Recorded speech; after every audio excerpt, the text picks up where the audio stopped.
how to create some circular strips in Photoshop. I'm using Photoshop CC220. You could use 219, 218, etc. I'm going to create some guides because I want to create the circle for the selection right in the dead center. So View and New Guide Layout. Go with 2020 and click OK. Then go to the elliptical marquee tool and create a quick selection. Start right at the top, one cell in, and then go all the way down to the bottom, one cell away from the bottom. Hold the Shift key down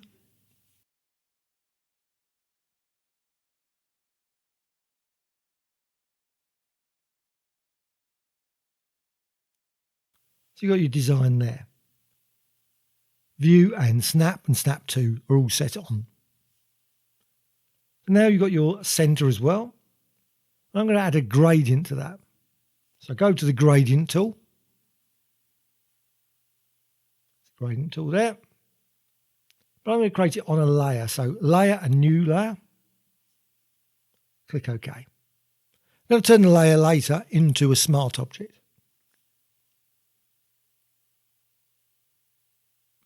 Key panels for this, layers as well as actions, and you can find those in the window menu. So you can see now I've got a layer. I'm going to go for the angle gradient, and I'm using blending mode of normal.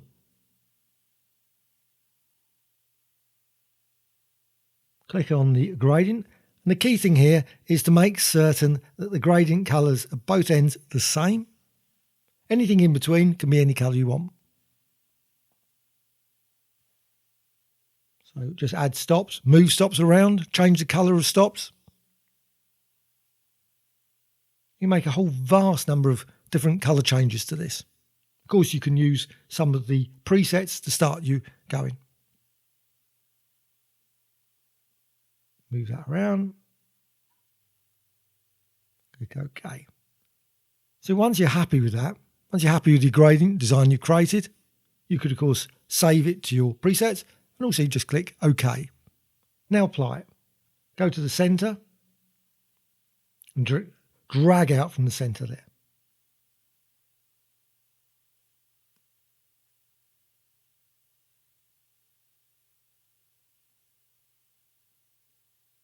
So you've got a nice colourful design there created using the angle gradient.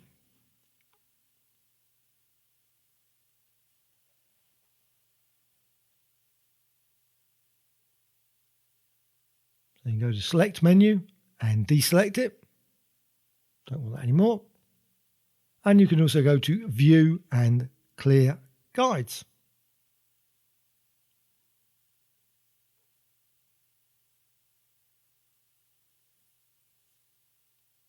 So you've got your design. What I'm going to do, I'm going to convert that into a smart object, because a smart object you can change at a later point. Very useful.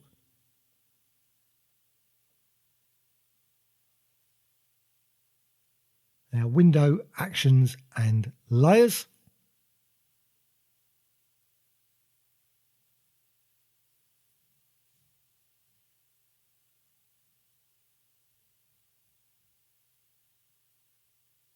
So go to Layer and down to Smart Objects. Convert to Smart Object.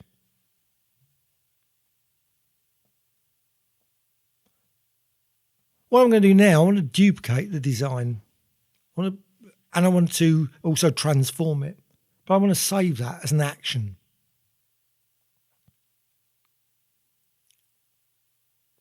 So go to the right side of the actions and click New Action. Or go down to the plus at the bottom of the panel. Give it a name and record.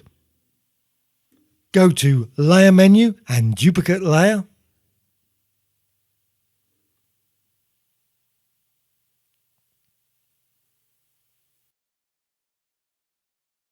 You can always check that the action has been recorded. Go to Edit menu.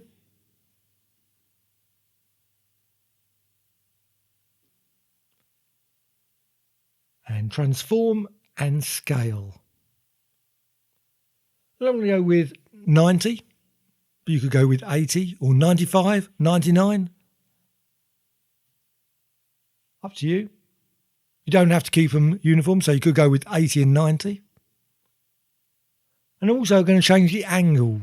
I want the angle to be slightly changed, so 14 or 15, so just rotate it very slightly.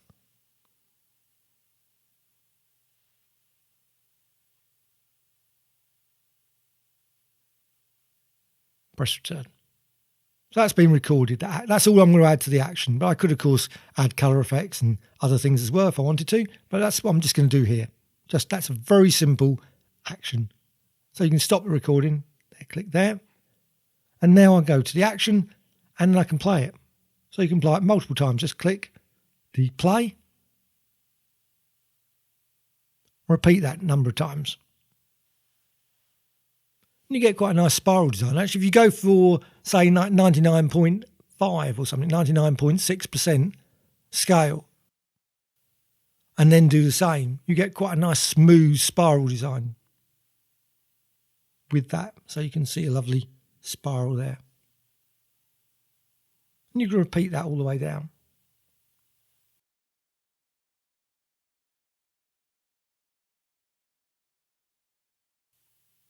Now what you got is lots of layers. So you can select the layers, and what I don't want that uniform nice spiral design. It's a very nice spiral design, but I don't want that. I want a more random. So what I can do, I can go to Edit menu for each of the layers and transform and change the angle.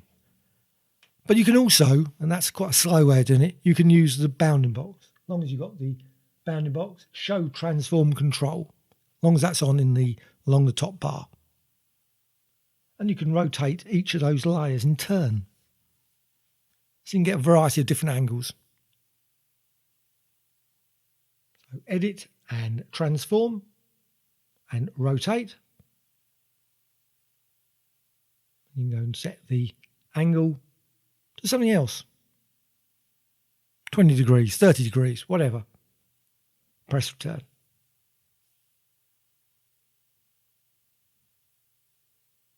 And you can go and repeat that. Just go to different layers and you can do it all the way through, but just by rotating. It's much quicker, just using the bounding box.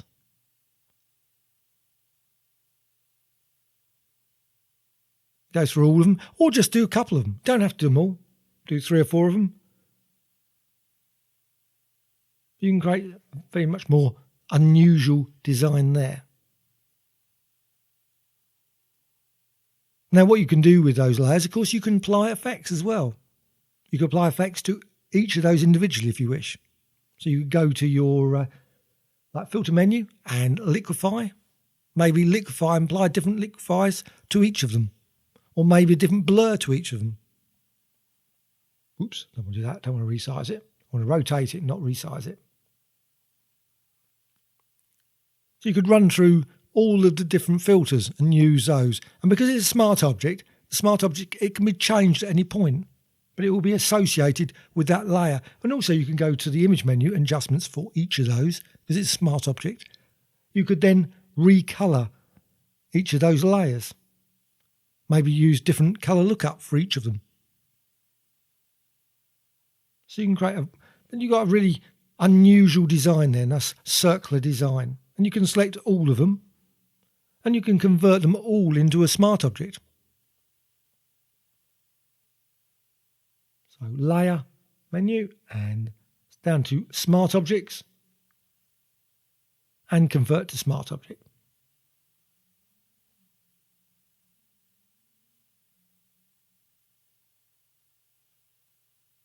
Now with that smart object you can go and apply effect to all of them. Or maybe recolor them. Or resize it, or maybe use distort. So edit menu and transforms, edit and transform, and distort. Or maybe perspective or warp.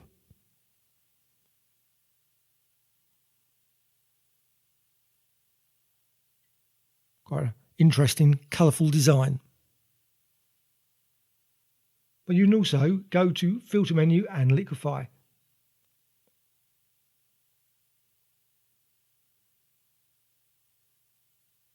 Maybe not use the bloat one. I'm just going to use that one up there.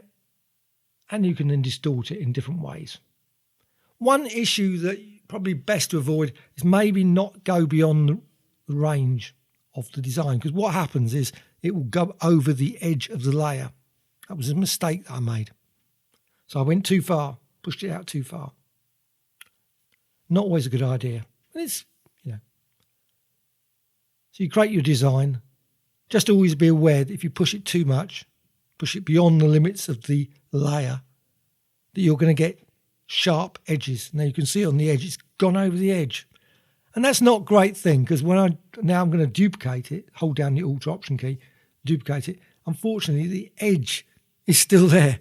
So you end up not getting the out beyond. So you'll notice there's a slight cut in the design. You can see there, that's cut in the design there. It's just gone off. But you can always avoid that just by putting it over the side. Just to make certain, but again, you can see it down the bottom as well. You've got the same issue. It's just something to be aware of. And when you've applied some various effects, you probably won't even notice it.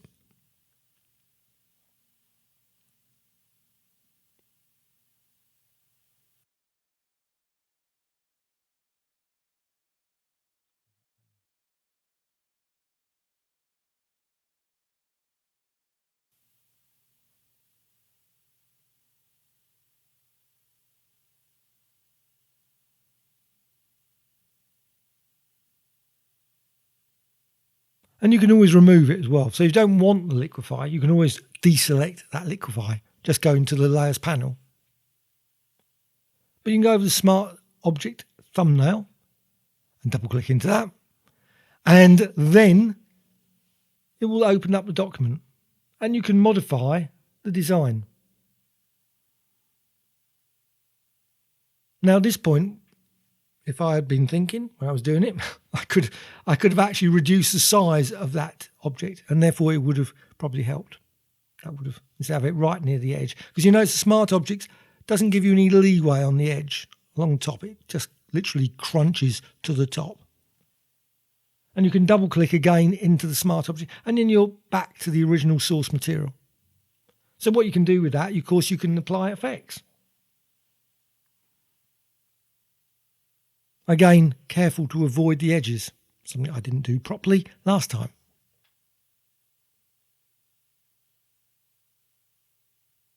You can always resize it. You can always select it. It's just a layer.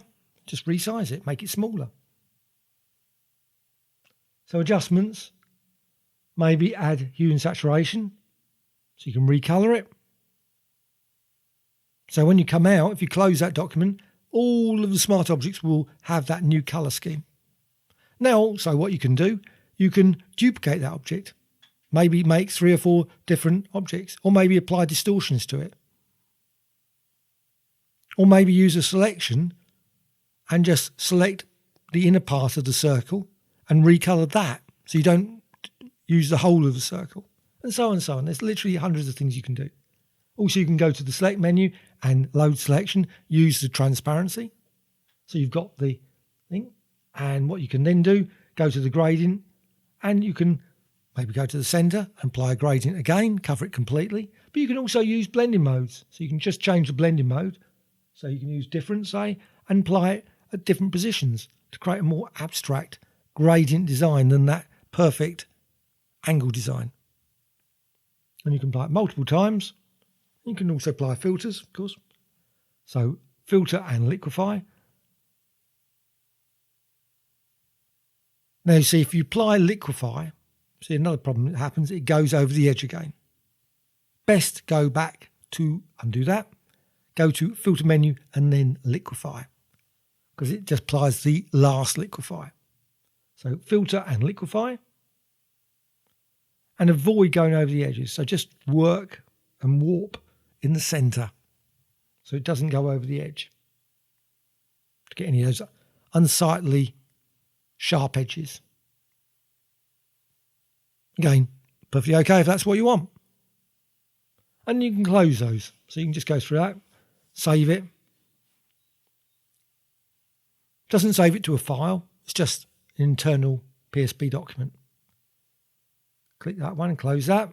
It takes a few seconds to process. It's not instantaneous. Obviously, it's updating all of the smart objects. You can repeat this numerous times. You can go through and change the source gradient in numerous ways. Maybe add, I say effects, but you can also add maybe some shape designs to it. Maybe add a custom shape to the centre. Maybe add brush strokes to it. Maybe turn it into a painted design. Sort of whole loads of different things you can do to the design, which can then be closed, and you get that sort of more unusual abstract circular design. And then you can close that. Click Save. And that will update, again, all the smart objects again. So you get back to your original design. Now, once you've got that design, you can, of course, select all those objects and then maybe turn that into a smart object. And then maybe apply some oil paint or some other effect on top, or a distortion effect to that design. And that would certainly remove some of the slight mistakes that I made with the sharp edges.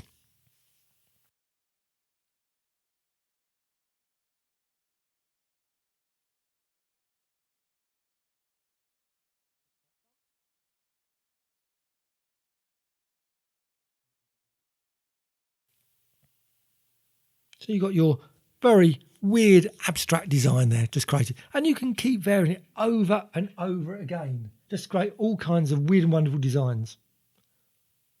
Now you can remove layers again, or you can maybe duplicate and create some more layers, resize them.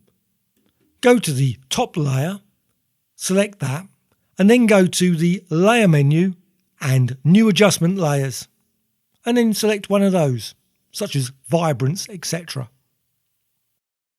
Once you've created your adjustment layer, go to the properties panel and then change the vibrance or saturation, etc. You could, of course, flatten the entire image via the layer menu and just apply the usual image menu adjustments. Add another adjustment layer. Just go to layer menu, new adjustments, and maybe colour lookup and apply blue tone, etc. You'll find that some of the lookups are not available on the PC and vice versa. Also, you can, of course, create your own lookups as well. You'll find that some of the lookups make hardly any difference.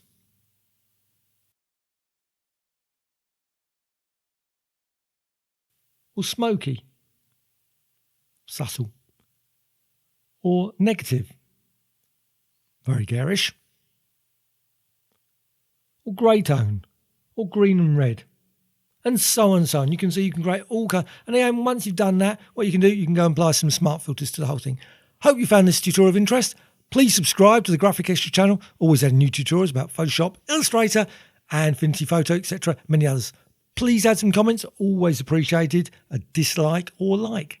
Thank you much.